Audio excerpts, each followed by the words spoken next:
Welcome along. Today we are in the Adapting to Your Changing Body month. So we're going to speak to Claire Doherty. Claire, would you like to introduce yourself? Hi everyone, thank you Emily. So I am Claire, and for those of you that don't know me, I am a medical intuitive. I'm also a registered nutritional therapist and a chartered physiotherapist. And I am going to talk to you today about the changes that you can expect when you're going into your perimenopause period. Excellent. So starting at the beginning, we know that there's always this sort of middle-age spread that gets talked about and all sorts of other physical changes. So what physical changes should women expect to happen when they go into the perimenopause? Well, we are all completely different, as you know. So what will happen to me won't necessarily happen to you and won't necessarily happen to the next person. But some of the most common things that happen are obviously we can get a change in our physical appearance, how we look. So for some women, they might start to put on weight around the middle. They might get a thickening of the waist. And this is quite normal because of the changes in the hormones. And some women can find that they're starting to put weight on around their middle, body fat, that kind of thing. And again, that can be due to, well, it can be due to two things. One is a change in the hormone levels, so the fluctuation of estrogen that you get. When you get a big kind of rise in estrogen, your body sometimes has too much to break down at one go. And so what it will do is it breaks it down into different types, basically. And sometimes it doesn't break it down quite as efficiently as it would normally. And so to kind of protect you from the harmful effects of one of the metabolites that it's broken down into, it will take that and it will store that as fat. So it can be a protective mechanism. It's also why some women develop cellulite as well around this time. You can naturally get a thickening anyway, because when our hormone levels change, we have a reduction. So I don't want to say we become more like men in our whole hormonal status, but part of what keeps us a woman and gives us our curves is that we do have different hormones to men. So when those change, our body shape can change as well. And this is something that we don't always know about. So when it starts happening, we can be a bit like, oh, this is strange. Some women find that their breasts get bigger, so they go up in a bra size or 2 bra sizes or 3 or 4, and that's quite normal as well. For some women, they get changes in their hair, so the hair can get really dry, or they can find that their hair starts to feel thinner. And there's a couple of reasons for this. One is sex hormones, but the other one is because your sex hormones change, that has a knock-on effect to your thyroid. And perimenopause is a really common time for women to develop hypothyroidism. So if you are putting weight on, and if you are feeling tired and you are getting changes to your hair, do get your thyroid checked, because it's one of those common times when, particularly if you're prone to it, you can sort of tip over into that hypothyroid state. So that's worth bearing in mind, definitely. If you find that you are, if you get the tests done and you get that diagnosis, that's then very manageable, isn't it? Absolutely. So you can often be prescribed medication by your GP, depending on how hypothyroid you are. Sometimes they will just monitor it, and it can return to normal, or sometimes you will be hypothyroid for life. You can manage it with different foods. That by manage it, I don't mean instead of medication. I mean you can support it and help to optimize it by eating certain foods, but everyone is different. So to give you a kind of general idea, we would be looking at kind of magnesium rich foods and foods that have got iodine in, so maybe things like sea vegetables and fish, we'd be looking at, depending on what was going on with you, different nutrients for you, selenium from Brazil nuts and various different micronutrients like that can support the thyroid, which means that actually your dose of medication doesn't always need to be really high. So there's those kind of changes that go on. You can also feel more fatigued and have less energy, and that's normal as well. If your body is experiencing this roller coaster of hormones, then that is going to impact you. And we don't have just one body system that works in isolation. Everything works together. So, your thyroid is responsible for your metabolism. It helps to break down proteins and carbohydrates. So if that's being stressed a little bit, then your energy level is going to fluctuate as well.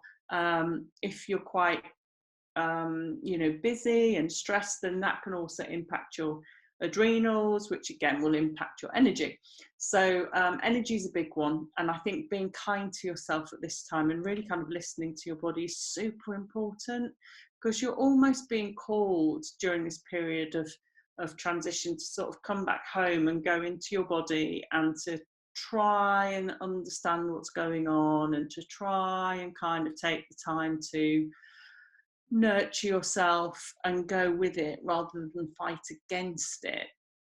And I think, when we don't understand what's going on, we've got this tendency to want to turn the clock back and go back to when we're 30, or 35 or whatever, and lose lots of weight and have lots of energy. But, we've got to accept sometimes that we're going through a period of transition and it might not last forever. Hopefully it won't, but our bodies are changing all the time. And so I think trying to work with that rather than against it can often be much, much easier and less stressful. I suppose we can quite easily draw comparisons between puberty and perimenopause. Yeah. When we go into puberty, we know we're going to change body shape. And again, obviously, when women get pregnant, they know they're going to change body shape. And actually, again, we're just in another stage of life when hormones are at play. So it's understandable when you look at the bigger picture. It's understandable that body shape will change. Yeah, absolutely. Exactly that. I don't know why we're not, informed about this as much, and why it's kind of shoved under the carpet and kind of, it's only just, I think, in the last few years come to the forefront, and we're really starting to talk about it now and trying to raise awareness about it. But you're absolutely right. We wouldn't expect a woman to get pregnant and not talk about the changes that were imminent. You think about the amount of literature, the amount of books, podcasts, the amount of stuff online for pregnant women. It's phenomenal, and yet we don't have that for the perimenopause or the menopause. So it is this period of time. It's almost a bit like autumn. We're in that transition between summer and we're going into winter, and we're being asked to try and let go of things and to prepare for change. But it's a time of uncertainty. Because we can't say, well, you'll definitely suffer with this symptom, or you'll experience this, and this is exactly what your body's going to do.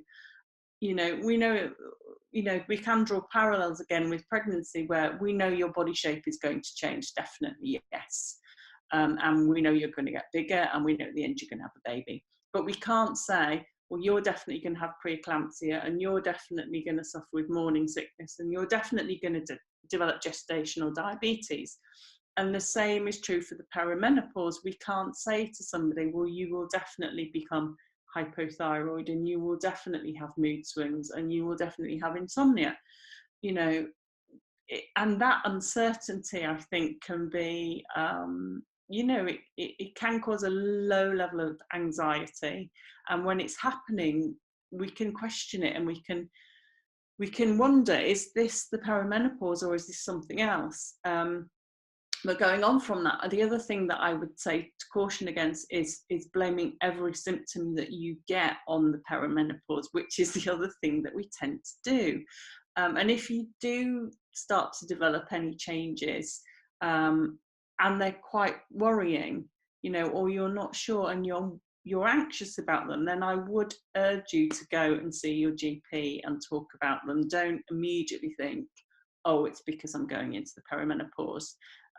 Because, if you're developing a symptom and it's not the perimenopause, the last thing that, we want you to do is to ignore it. So that's the only other kind of word of caution that I would give about, all these new symptoms that can arise.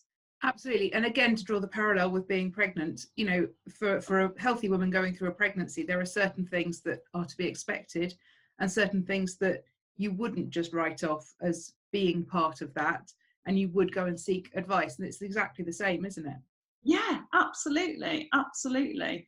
I think that when we're pregnant, we are bombarded with all this information about really taking care of ourselves and, resting, not exercising too much and not eating this or drinking that, and regularly getting these checkups. And of course we should, because we're growing a new life inside of us. And although we're not doing that in the perimenopause, it's slightly different. We should still be taking good care of ourselves, and we should still be looking at what we're eating and drinking and how much sleep we're getting, because the transitional period is actually much longer than a pregnancy. Yeah. And that's the other thing. We're all different, and we can't say, well, actually it's going to be 8 months, or it's going to be a year, or it's going to be 3 years for you, because we're all different. Yeah, absolutely. So in summary, basically, accept the changes. Yeah. Listen to what your body's telling you. Yeah. And if something really does feel like it's out of kilter, get it checked out. Yeah, absolutely. Absolutely. It can be really difficult to find that your body suddenly changed, that, you've put on weight, or you're slower, or you're not sleeping very well. And there is help and support for you. So don't suffer it on your own either. Definitely talk to somebody about it. Contact somebody that might be able to give you advice. There's loads of experts in the group and on the hub. So always look there and look through all the talks that have been recorded. Contact one of us and see if we can help you. But like Emily said, if you're having symptoms that are new and that are quite worrying or disturbing you, then always go and check with your GP to make sure that things are happening as they should and that it's nothing more serious. Perfect. Thank you very much, Claire.